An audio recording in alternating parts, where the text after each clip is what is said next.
Sheila, we might not have an intro, but guess what we have? What do we have, Scotty? T-shirts available at seriouslysilly.com. $326 each, or two for $652. We've done a few serious episodes, but today we're going to get really silly. But first off, this is our first episode, Sheila. We want to give out a shout to our student creator, Noemi Legault. We have T-shirts. Wow. Yeah.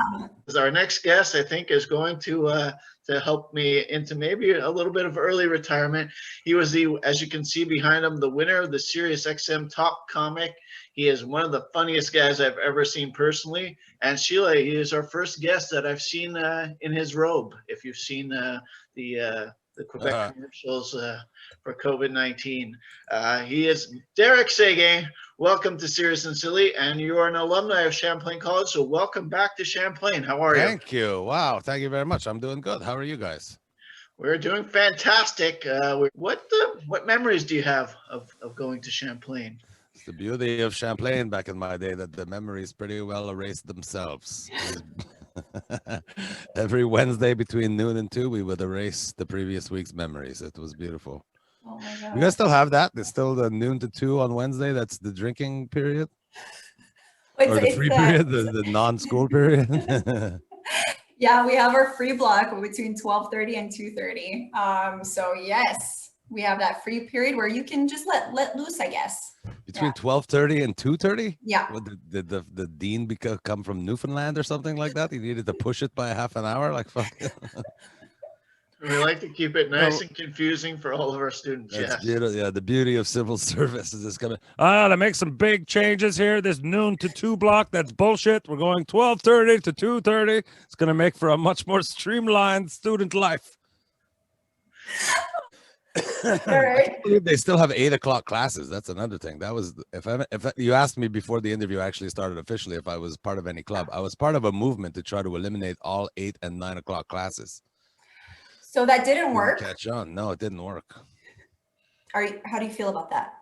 It's okay. Well, now that all school is Zoom, my son now, so I'm an alumni. If you call it an alumni, sound much more fancy. I feel like people that went to Harvard are alumni. People that went to fucking some Cégep in Saint-Lambert is not super alumni. I don't know if we need to use Latin words to describe people that fucking went to Cégep.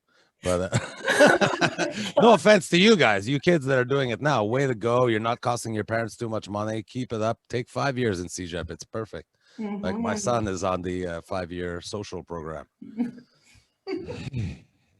But yeah, now that it's virtual school, those 8 o'clock classes affect my life. I see you hear your teachers screaming in my kitchen because my son's actually made it to his 8 o'clock class and I'm trying to sleep. Thought he would too. He's normally like 11 a.m. Yeah, this is why we have afternoon Serious and Sillies, because I don't check in until afternoon. Mm-hmm, yeah. Mm-hmm. Derek, can you please tell us how you got into, after your riveting attendance at Champlain College, how did you get into comedy? Like, why and how? Well, it was a 12-year of trying to be a regular citizen of society. I got, like I went to university. I went to Concordia in urbanism, urban studies, finish and never, ever even applied to one single urban planning job ever. I worked regular. I got married, had kids, and then because I'm an alcoholic smoker, I think my midlife crisis started when I was 31. That's even being generous. 31 midlife, that'd be great. And then I tried stand-up for the first time. I went to a show, and then I was working in advertising at the time, and I went to the Gazette Christmas party, and I had a friend that worked, colleague, whatever, and she introduced him as, this is Kevin, he work in whatever retention, but he's also a stand-up comedian. And I was just like, what? It was in meeting Kevin Gazior, that's his name, that I was like, wait a minute, because to me, until meeting Kevin, stand-up comedian was Jerry Seinfeld, Bill Cosby, say super famous rich people. It only in meeting Kevin did I realize, okay, wait, everybody have to start somewhere, right? As nobody, and you work your way up. And then actually, Scott, your brother, was probably the third or fourth comedian I actually ever met and spoke to. So yeah, it was doing that. So I said, hey, love to come and see whatever, an open mic. And he brought me to an open mic. And then I said, oh man, I got to try this, because I saw a lot of the people were garbage. Again, Scott's brother being one of the shitty ones. Yeah. No, I'm kidding. Jeff's great. Jeff's a sweetheart. And then when I did it my first time, knowing nothing about stand-up comedy except for what I watched on television, and went in super underprepared. Now in retrospect, now that I know how stand-up works, that you were supposed to prepare jokes, and see, I went up, just bullshitted for like 6 minutes, and it went great. And I'm saying, oh my God, this is easy. And then, the next few times you don't have that nervous energy to really carry you through. Maybe I didn't even go great. In my mind, I was going great. But I know from the first time I did it, I was mega addicted to it. So I started doing it more, as much as I could. I was 31-year-old. I had 2 kids, it's a mortgage, the whole thing. And I think, a lot of my friends, when you hit your 30s, a lot of my friends started joining the gym or playing in those senior hockey league. And I'm like, I'm a fucking fat alcoholic smoker. I can't do any of that.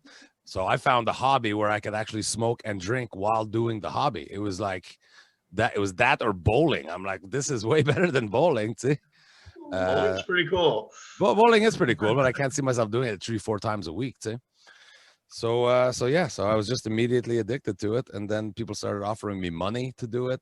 Like, I remember the first time I went, it was Ernie Butler, who used to own the Comedy Nest. Rest in peace, he passed away. He sent me to this young gun of comedy show at some bar. And I was definitely the oldest gun too. I'm like a young, usually, the guys are 21, 22, 23. I think Ernie immediately liked me because I used to go to the club right after work. So I'd show up in a suit, right? So I was like classing up his shithole by being up there in a suit.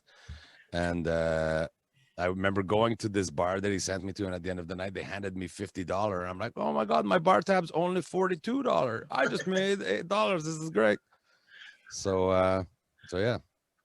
Enough money for some Burger King and a cab home. That's how it happened. And then I was only like, this is like I didn't even realize at the time, but it was very fast.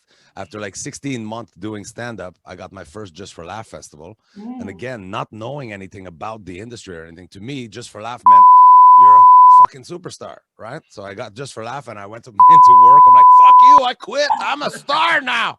And then Just for Laugh finished, and I went right back to making like $25 or $50 per show. And I realized I had, a wife and 2 kids and a mortgage and all that. And so I started my own I started being a consultant, if you will, to continue paying the bills. What you're saying is that social science degree at Champlain led to instant millions. Yeah, instant. I'm still working toward my first one, but yeah. So, Derek, when we talked about you joining us, one of the things you said, the reason you were joining us, it wasn't for the $1 million Champlain's going to pay you, but because your son goes to our college. And I was wondering if you think this is going to increase or decrease his popularity. I don't know. I'm going to let him know that he's got a month to really put himself in my good graces. Otherwise, I start telling stories about his childhood. And the IBS that he suffered with when he was a toddler. Fuck, this light make me look like I have a black tooth. What the fuck? No, not at all. You see, Scott, that's the circle thing. That's the light we need for our production value, man. Derek's got it. He is making $50 a gig, Sheila. And how much are we making for this? That's true. That's true. You guys mentioned I got t-shirts done too. Oh, I got the wrong one on, but this is my podcast. Bacon, no bacon. Yeah, that's the podcast. But I have this on a t-shirt as well. Oh, that's cool. And there, First Way, where is it? First Way. That's my last album. I made t-shirts thinking that it was gonna sell like hotcakes because it's a pandemic right now, right? No one can do anything. But I have 400 of them. Champlain students, be the most fashionable person in school. DerekSegan.com. Buy a goddamn t-shirt. If ever you see my son walking around campus, you'll know why I need money. He eats everything. He eats he tried to bite this light earlier. He thought it was a donut. A radioactive donut. What's a lot of food.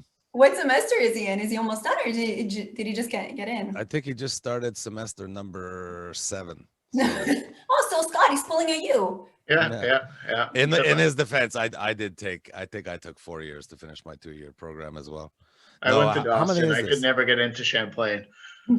This is his 5th semester. I think this is his 5th. So you have 1 left. He switched programs too. That's the other thing. CJEP, it's not the same as when I was there. When I went to CJEP, there was like 5 programs to choose from. There was like the science one, social, commerce, the arts one, and that, yeah, I think that was it.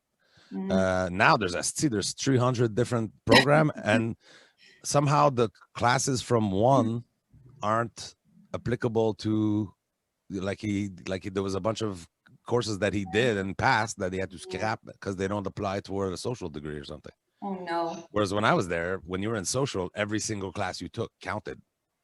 Right? Social was n'importe quoi. Take underwater basket weaving. It's fine. We don't care. I think. I don't know. I know I had Barclay Watt for every semester just because like that was fun. Yeah. Is he still there? No, he's retired actually, right? But I'm sure lots of your professors will show up to your show on March 16th, and you can really let them know what you thought about them. Take some time out to call them out one by one. I can't imagine there's a lot still there. I had this English teacher who was great. He was so great. And he and his wife both were English teacher. Doesn't ring a bell. Well, it's 30 years ago, so I'm sure they're divorced. I mean, it's 2021. If you guys like we had said, if you guys want to continue following our Serious and Silly web series, you can follow us on Tuesdays on our Champlain St. Lambert YouTube page. But if you guys want to watch Derek, please watch us on March 16th at 8 p.m. He's a fantastic show. He might shout out some of the teachers that you guys have. Day before St. Patrick Day, everybody. It's going to be a juicy show. Derek, if people want to follow you before then, how do they reach you? Social media, your website? Yeah, DerekSeguin.com or on Instagram, The Derek Seguin. Twitter is The Derek Seguin. Facebook is Derek Seguin Comedian. I don't know. Just Derek Seguin, DEREK, if you can spell, which is not a certainty because you go to Champlain. But, oh, hey, what? Ta-da! Zinger! Cornwall and Champlain, both getting kicked in the nuts. Yeah, Derek Seguin, DEREK. If you can't spell Seguin, then get the fuck out of our province. Oh man, you're awesome. So yeah, and also those t-shirts are up for sale. There's 400. There's a bedroom full. My bedroom is full of them. We have these too. We have bacon, no bacon t-shirts. There you go. We have these t-shirts. There you go. T-shirts that just say #content on them. Because at the beginning of the pandemic, I was doing a lot of content like building shit in the yard and cooking, and now I've just lost most of my will to live. So the content is slowed right down. It's true. I bought all this equipment. Like we said, I bought this light. I'm talking into an actual camera, like a video camera instead of the stupid webcam. So the quality should be better. I've got this tripod. I've got this thing for audio with this microphone. And then I just stopped doing all the content. Geared myself up. And then like, this is a lot of work. Like we talked about before, no one wants to edit anything. So, no. Sheila, how come we don't have any of this stuff? We need a budget, man. We spoke about this. Keep your eye on Kijiji. See, a lot of this stuff might be going up for sale very cheap. I don't know. Oh, we'll follow you. We'll follow you, Derek, on Kijiji. Thank you so much for joining us. And Thanks for having me. You were a pleasure. March 16th will be very fun.